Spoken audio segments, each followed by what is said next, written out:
We're still talking Saudi Arabia. As you probably know, and I know, and everybody knows, it's been on the news constantly all weekend. And it now the people in Saudi Arabia, they're saying that the ones in Istanbul, the Turks can go in and check this club where the man was Jamal Khashoggi. He was there. The reporter was in that club. Actually, he was in there to get a marriage license with his new wife. That's why he went there, because he was married to somebody, but I think he's either divorced or getting divorced. He was marrying this girl who has a doctorate degree. Uh, so he went there. He's going there to get the license because I think he is from um, Saudi Arabia, Turk, not Turkey. but he works for a Saudi Arabian newspaper. That's who he worked for lately. That's his last job, and he was writing for this paper. And in the paper lately, he wrote some things that were not too good for Saudi Arabia. He was writing some things that didn't sound too good, and they didn't like it. So anyway, the day he goes to get the marriage license, October 2nd, a couple of weeks ago, 15 people flew into Istanbul. 15 people, all Saudi Arabians, flew into Istanbul with a private plane. Now, why they're in a private plane, I have no idea. And then they went into the building there. I think that's the headquarters of Saudi Arabia in Turkey, there in Istanbul. They went into the building, the 15.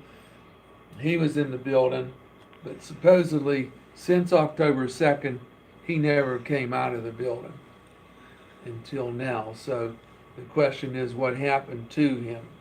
And Saudi said they're going to let the people from Istanbul today go in and check out the building and see where he is, or is he still in there, or did something happen to him? Did he get killed?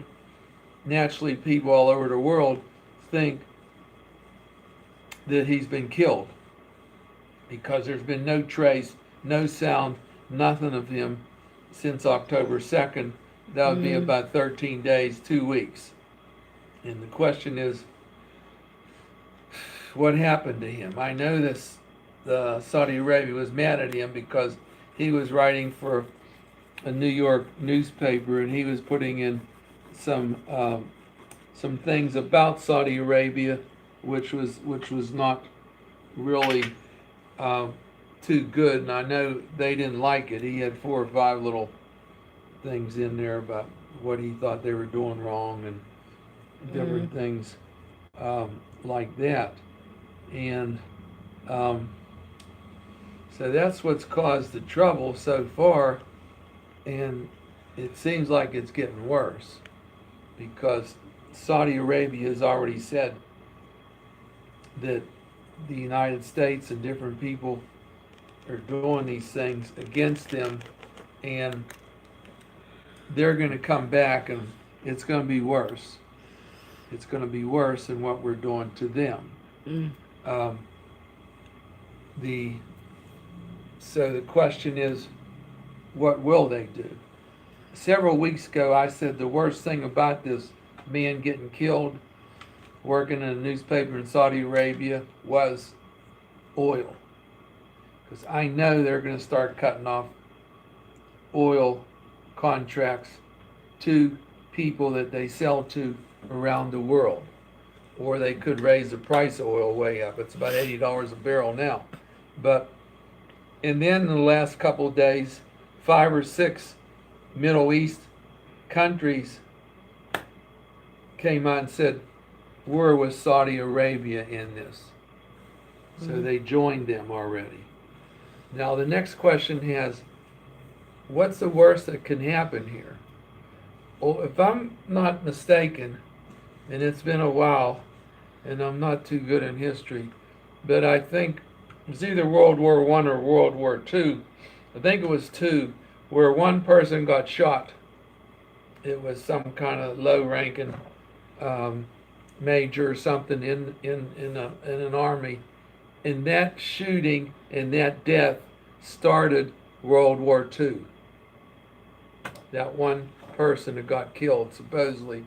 So then all these nations gang together. Now, France, England, and Germany, they want to know what's going on because they know the same thing I'm thinking, that if you get this Saudi Arabian mad, there's going to be a lot of people that could have their oil production cut down to nothing. And you might have 1,000 tanks sitting there in a field, brand new, but if you have no oil, what are you going to do with them? Nothing. So, and I think it's going to get worse. All Trump wants to talk about is the contract that he has with them regarding these military goods. We're supposed to be selling them for $110 billion. It goes over 10 years and keeps talking. But I think that's good and all that, but this could really turn into something major. And also this guy Khashoggi, he wasn't born in the United States or anything like that, so he's not American, but he was born in Medina to a prominent Saudi family, sort of wealthy, and he received his bachelor's degree from Indiana State University. So he's a pretty smart guy, and he's been involved in his whole life with different newspapers and things that these countries put out some papers, and every day he's used to writing for papers. That's been his main job that he's done throughout his life, and I assume he has a pretty big following. But now he's, as far as I can see, I told you where he was born, so he's not American. So just like they asked Trump yesterday, so how about these people in Russia that Putin is, getting them? Sometimes he kills them and things like that. But that, and Trump said, "Oh, that really doesn't have nothing to do with us. What he does in his country with his people that are born there, that's his business." If you look at him, you could tell he's not So this one, uh, American. He's from somewhere else. this one here, I don't know what's going to happen, but I can see that this getting out of hand, especially since 6 countries have already said we're with Saudi Arabia, and I know that killing a man had this kind of knowledge in this reporting business that goes around the world, like the New York Times, I guarantee you, that goes all over the world. People read it, and I don't know. This might be the same thing that set off World War II, when one person got shot, killed. Supposedly, that started the war, and I think you're gonna see people siding together in groups like France, Germany, England. They all said, we want to see what's going on here. We got to get this straightened out. Right. Because these people know if Saudi starts cutting off some oil rights, it hasn't started yet. And that's what I was afraid of 2 or 3 weeks ago. Do they give oil around the whole world? When this came up, the first thing I thought when they start mentioning Saudi Arabia, you can go back and check my tapes. First thing I said, that could be a problem with the oil. Yeah. Now, whether they're right, wrong, I don't know. And whether they find this guy, I don't think they'll find anybody in that office building that Saudi rents or whatever, however they get in Istanbul. And I don't think this guy will be in there. Now, maybe these 15 people were there meeting, maybe they got him out or whatever. They say maybe he was killed. I don't know. But I think this subject is going to get deeper and deeper, and I just hope it doesn't explode into some kind of war. Yeah. Thank you.